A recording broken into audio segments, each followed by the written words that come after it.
Assalamualaikum warahmatullahi wabarakatuh. Waalaikumsalam warahmatullahi wabarakatuh.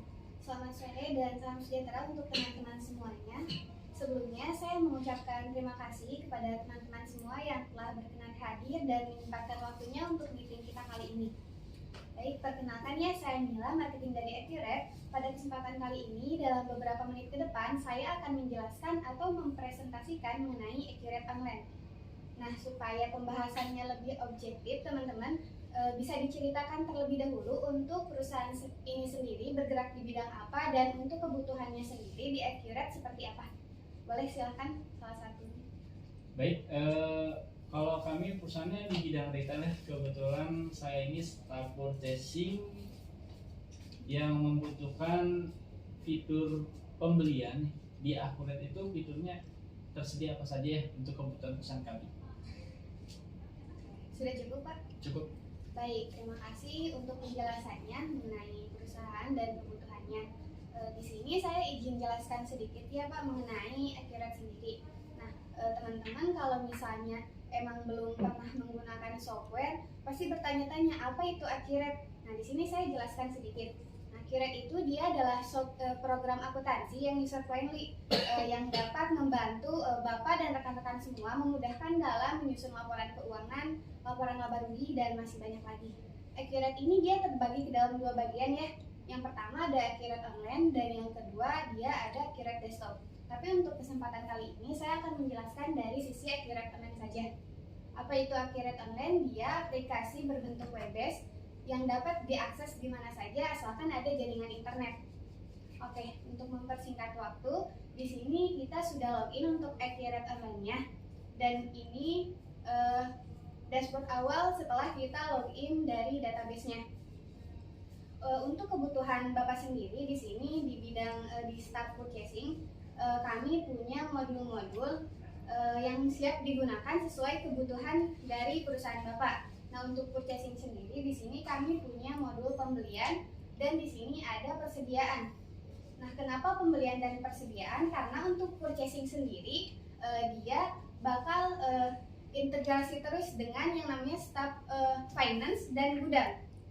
Oke, di sini saya contohkan mungkin sedikit. Di sini ada barang dan jasa. Nah, barang dan jasa ini dia bisa dimasukkan ya atau dia bisa diimpor juga. Sesuai dengan barang jasa yang akan dikirim yang akan dipesan oleh perusahaan Bapak. Nah, di sini nanti dari staf gudang dia akan melakukan yang namanya permintaan barang. Nah, permintaan barang ini saya buka, nanti akan diinput barang apa di sini yang akan diminta dipesan oleh staf purchasing tersebut. Langsung aja ke pembeliannya. Di sini staff purchasing akan melakukan yang namanya pesanan pembelian. Di sini Bapak untuk pesanan pembeliannya tinggal ambil saja dari yang namanya permintaan, karena sudah otomatis nge-link dari permintaan si gudang tadi. Nah, gimana untuk selanjutnya? Nanti akan dilakukan yang namanya penerimaan barang oleh staf gudang. Akan dilakukan lalu selanjutnya jika ada uang muka pembelian itu bisa banget. Terus lalu ada faktur pembelian dan pembayaran pembelian. Itu biasanya dilakukan oleh staff finance. Mulai. Oke, untuk alur pembelian kurang lebih dia seperti ini ya Pak, meliputi pesanan pembelian, penerimaan barang, uang muka pembelian, faktur pembelian, pembayaran pembelian. Nah, untuk staff purchasing ini di alurnya apakah ada yang ingin ditanyakan? Baik Mbak, kan ini alurnya ya. Saya pengen boleh minta simulasinya nggak Mbak untuk purchasing ini? Oke, boleh. Untuk simulasinya sendiri kita coba simulasikan dari persediaan dulu ya, dari permintaan orang gudang tersebut. Di sini kita klik aja permintaan barang. Nah, di sini kita list barang-barang yang akan kita pesan nantinya, misalnya Aqua 600 ml. Ini kuantitasnya bisa diisi aja, lalu lanjutkan. Misalnya kita pesannya 2 barang, lalu misalnya ke Ambon. Kuantitasnya misalnya 2. Di sini kita tinggal ganti aja, lalu lanjutkan. Setelah itu kita simpan. Nah, setelah dari permintaan barang, teman-teman bisa langsung masuk ke modul pembelian. Di sini ada pesanan pembelian. Setelah itu tinggal dibuka aja. Lalu di sini pilih untuk nama pemasoknya apa. Misalnya PT Aqua. Klik aja. Lalu di sini lalu kita ambil barangnya dari permintaan. Setelah itu kita cari di sini. Ini nomornya sudah tertera dan pesanannya sudah ada. Kita klik lalu lanjutkan. Nah, sudah sesuai seperti yang tadi di permintaan barang dari orang gudang. Setelah itu kita simpan saja.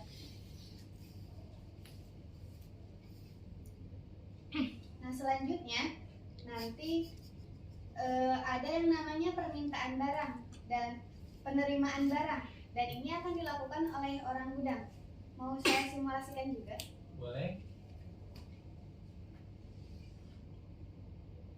Nah, untuk penerimaan barang, dia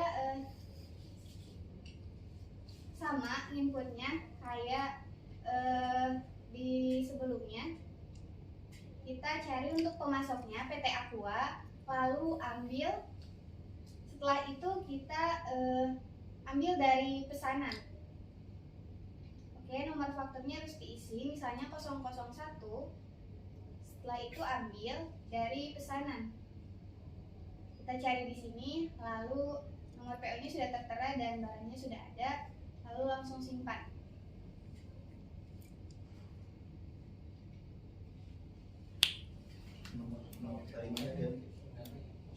Oke, nomor terimanya kita ganti misalnya 005. Kita simpan. Nah, setelah itu di listnya sudah tertera PT Aqua dan nomornya 005. Nah, setelah itu kita langsung melakukan yang namanya faktur pembelian, dan ini biasanya dilakukan oleh staf finance.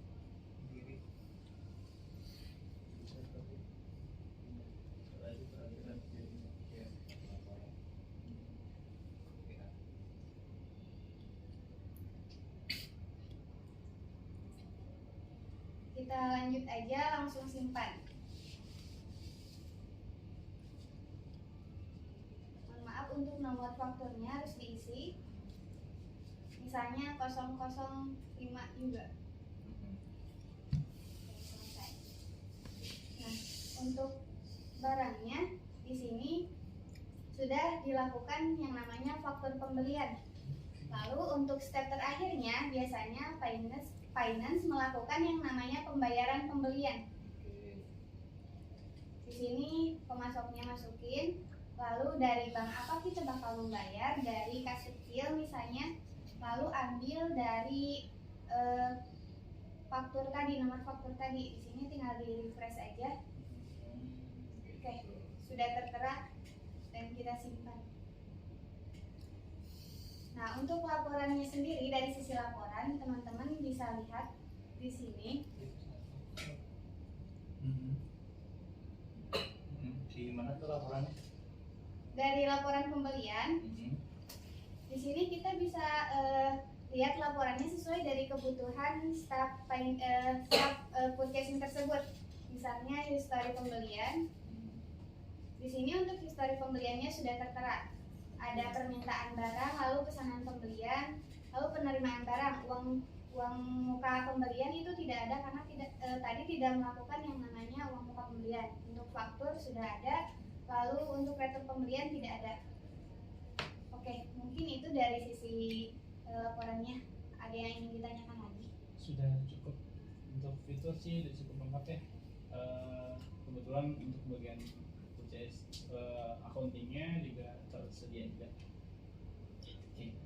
Baik, kalau sudah dirasa cukup meeting kita kali ini, saya izin tutup ya Pak. Saya pamit undur diri. Wassalamualaikum warahmatullahi wabarakatuh.